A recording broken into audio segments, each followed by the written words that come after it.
Every human society, regardless of its location or era, has been built upon a fundamental instinct for fairness. This is not a modern invention, it is a universal requirement for the survival of the collective.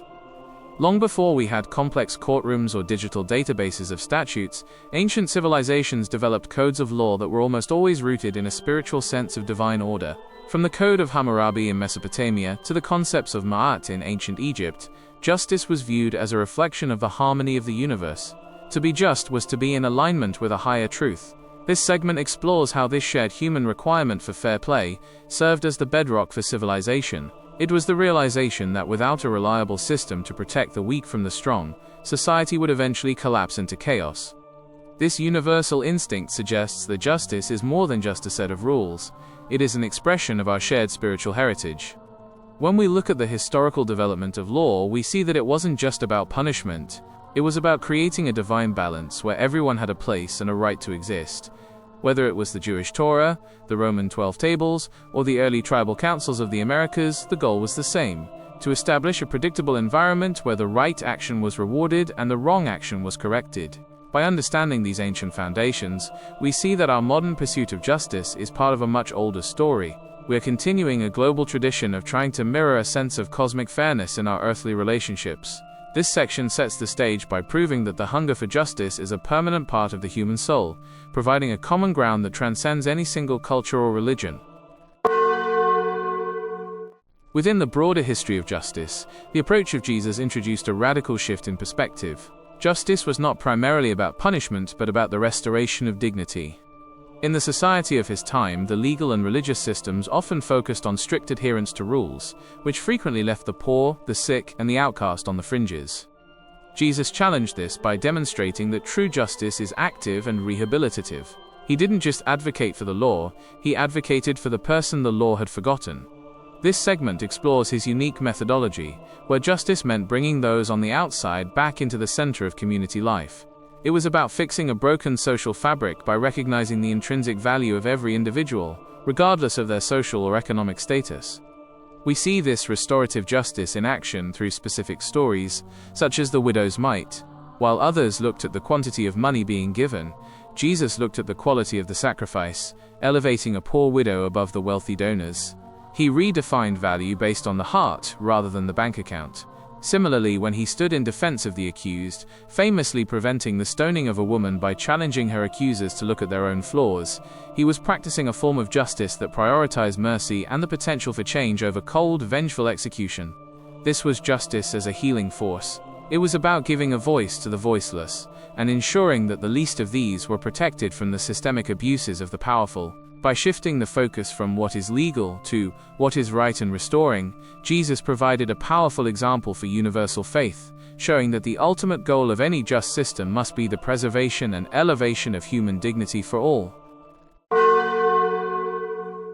In the Eastern traditions of Hinduism and Buddhism, the concept of justice is encapsulated in the word dharma. Unlike Western legal definitions that often focus on specific rules and punishments, Dharma represents a broader, cosmic sense of duty and right action. It is the idea that the universe is held together by a natural order, and every individual has a specific role to play in maintaining that balance. When a person acts with integrity, fulfills their responsibilities, and treats others with fairness, they are upholding Dharma. In this view, justice is not something handed down by a judge in a courtroom, it is a consequence of how one lives their daily life. Every action, or karma, either supports or disrupts this cosmic equilibrium. If you act unjustly, you are not just breaking a rule, you are creating a ripple of disorder that affects the entire world. This perspective shifts the focus of justice from external enforcement to internal responsibility. In the Bhagavad Gita, for example, the dialogue centers on performing one's duty without attachment to the results, emphasizing that doing what is right is the highest form of spiritual practice. Similarly, in Buddhist thought, practicing Dharma involves a commitment to nonviolence and truthfulness, ensuring that one's conduct does not cause harm to the collective.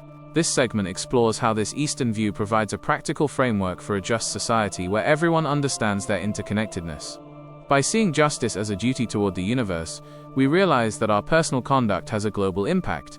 It is a system where the balance of the world depends on the rightness of the individual. This alignment between personal ethics and cosmic order offers a profound parallel to the universal faith we have discussed. proving that justice is the silent engine that keeps the human and spiritual worlds in harmony. History is filled with voices that rose up to demand more than just legal order, they demanded social equity.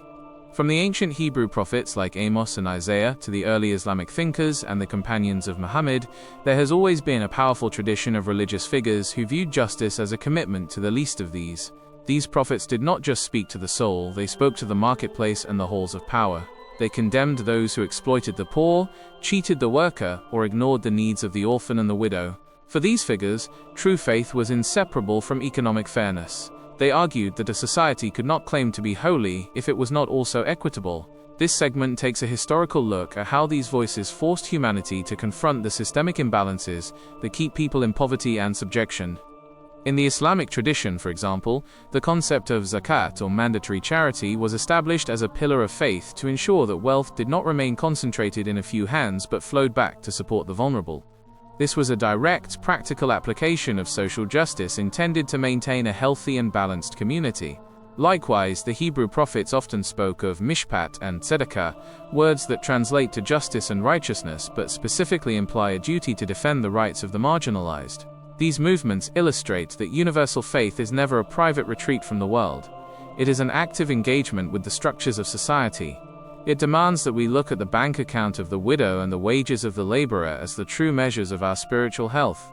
By highlighting these historical demands for equity, we see that the fight for a fair society is a central theme in human history, connecting different faiths through a shared struggle for a world where everyone has enough to survive and thrive. The modern concept of universal human rights did not emerge from a vacuum. It is the direct evolution of ancient spiritual laws that insisted on the sacred nature of the individual.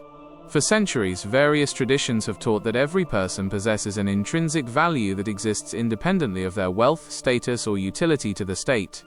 In the Western tradition, this was rooted in the belief that all are created equal in a divine image, a concept that Jesus amplified by treating every individual as worthy of direct care. This segment traces how these spiritual convictions eventually crossed over into the secular world, fundamentally changing the way we write laws and govern nations. When we look at documents like the Universal Declaration of Human Rights, we are seeing the modern legal translation of an ancient spiritual truth, that there is a part of the human being that no government has the right to violate.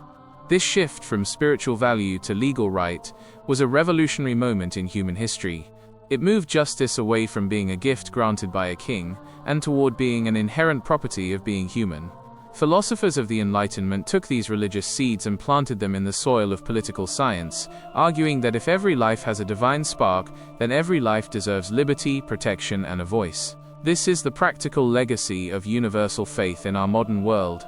It is the reason we have laws against slavery, child labor, and arbitrary imprisonment. By recognizing that justice is a debt we owe to every human being simply because they exist, we have built a global framework that attempts to protect the vulnerable on a massive scale. This section highlights that while our modern laws are secular, their heart remains spiritual.